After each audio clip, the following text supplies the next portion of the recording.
तो जैसे कि सर्दी आ चुकी है, सर्दियों में जब भी हम अपनी कार को ड्राइव करते हैं तो उसमें सबसे पहले करते क्या, अपनी कार की हीटर को ऑन करते हैं। और जब भी हम अपनी कार की हीटर को ऑन करते हैं तो एक प्रॉब्लम सबसे बड़ी देखने के लिए मिल जाती है, वो है अपनी कार की फ्रंट भी जो ग्लास है उस पर फॉग आ जाना, मतलब फॉग जम जाती है जैसे हम अपनी कार की हीटर को ऑन करते हैं। और उसके लिए करना क्या पड़ता है, हमें फिर से एसी को ऑन करना पड़ता है, जिसकी वजह से होता क्या, अपनी कार में मतलब ये बहुत ज़्यादा ठंडी हो जाती है, फिर हमें सर्दी फिर से लगने लग जाती है। आज की इस वीडियो में आपको इस प्रॉब्लम का सलूशन बताने वाला हूँ, मतलब कि आप अपनी कार में ऐसी कैसी जो यहाँ पे जैसे कि नॉब्स देख रहे हो, ये कैसे सेटिंग करें जिसकी वजह से हमें सर्दी ना लगे, मतलब कि हीटर ऑन रहे और अपनी जो कार के विंडशील्ड है उस पर भी फॉग ना जमे और साइडों में भी फॉग ना जमे, क्योंकि विंडशील्ड के साथ साथ साइडों में भी जम जाती है। ये वाली प्रॉब्लम बहुत बड़ी एक प्रॉब्लम है, क्योंकि मेरे साथ भी ये बहुत बार हो रखी है, मतलब कि मैं भी इस ट्रिक को यूज करता हूँ जो आज इसकी वीडियो में बताने वाला हूँ। तो सबसे पहले मैं आपको बताता हूँ कि जब भी हम अपनी कार की हीटर को ऑन करते हैं तो अपनी कार की जो विंडशील्ड है उस पर फॉग क्यों जम जाती है।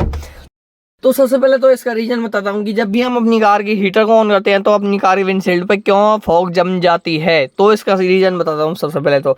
जब भी हम अपनी कार की हीटर को ऑन करते हैं तो होता क्या है, जो अपनी हीटर से गर्म आने वाली हवा है उसकी वजह से अपनी कार का जो इंटीरियर है वो बहुत ज़्यादा गर्म हो जाता है, लगभग 30 से 35 डिग्री, 30 डिग्री नॉर्मल मान लेते हैं, 30 डिग्री तक पहुँच जाता है। और जो सर्दियों में बाहर जो टेम्परेचर होता है वो होता है लगभग 20 डिग्री या फिर 15 डिग्री तक होता है। तो ये टेम्परेचर मतलब कि बदलता रहता है, जिसकी वजह से सबसे बड़ा जो खेल है वो है टेम्परेचर। क्यों होता है क्या है, अपनी कार का जो इंटीरियर टेम्परेचर वो बहुत ज़्यादा हाई है, मतलब 30 टेम्परेचर है और बाहर का जो टेम्परेचर वो कम है। तो टेम्परेचर में जो अंतर आ रहा है उसकी वजह से अपनी कार की जो विंडशील्ड पे बारवासी में फॉग जम जाता है। तो इसकी प्रॉब्लम सॉल्व करने के लिए कई सारे लोग करते हैं, अपनी कार की एसी को बार बार सिम ऑन करते हैं, बार बार सिम ऑफ करते हैं और फिर अपनी कार की हीटर को ऑन करते हैं, फिर से एसी को ऑन करते हैं। तो इसी में ही उनकी मतलब बहुत ज़्यादा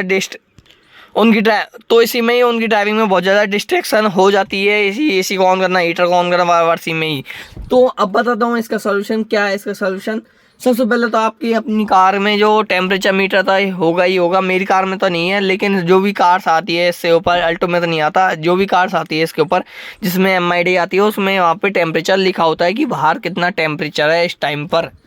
तो आपको करना क्या है, बाहर जितना टेम्परेचर हो उतना 5 डिग्री बढ़ा के, तो अब जैसे कि यहाँ पे जो टेम्परेचर सेट करने के लिए नॉब दिया होता है, कोल्ड पे करना है तो यहाँ पे, और एसी चलानी है तो आपको यहाँ पे करना है, और हीटर चलाना है तो यहाँ पे करना है। मतलब कि आपको करना क्या है, बाहर जितना टेम्परेचर है उससे 5 डिग्री बढ़ा के आपको अपनी कार के इंटीरियर का टेम्परेचर रखना है, जिससे कि क्या होगा, टेम्परेचर मेंटेन रहेगा बाहर का और अंदर का, जिससे कि अपनी कार के जो विंडशील्ड पे उस पर फॉग बिल्कुल भी नहीं आएगी। अगर आएगी भी तो थोड़ी सी आप करके आ सकते हो, अपनी कार में डिफॉगर मोड ऑन कर सकते हो, जिसकी वजह से होगा थोड़ी थोड़ी हवा है जो अपनी कार की विंडशील्ड पे जाती रहेगी, जिसकी वजह से ये प्रॉब्लम बिल्कुल भी नहीं आएगी मेरी ख्याल से। तो मैंने जो यूज में लिया है इस ट्रिक को,